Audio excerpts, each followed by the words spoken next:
जय जगन्नाथ जय माँ Samalei Ranpura block Sonepur district Burla helpline भाई कौन आप जानते जेहेतु खाली देवगढ़ डिस्ट्रिक्ट बारकोड्र दादा उपसभापति आसी आप जानते सब टीम पड़ा जेहेतु इमरजेन्सी आसी बुर्लार भाई आसिक जेनटा भी एक्सरे फिक्सरे साहय सहयोग करते आज फिर थे दादा मुझे भेटवा लगे जाइली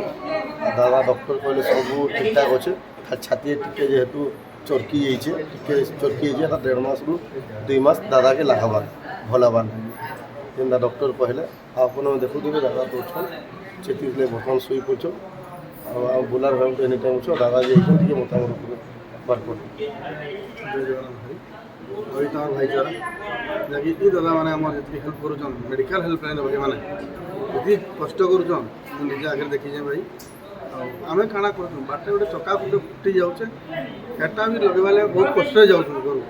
भाई आम देह खराब घर पेट बथा मोर बनिया हूँ यहाँ कहूँ ये भाई मान जो अवदान अच्छे यहाँ भाई वर्णना कर भाई बहुत अतुलनीय भाई जय जगन्नाथ आप देखुथे दादा आराम से शुईछन उठावा मैंने चाह जेहतु रेस्ट नहीं डॉक्टर कहन रेस्ट नेवा लगी बाकी किसी आपको भिडियो द्वारा जनामु केवे दिशा जय जगन्नाथ।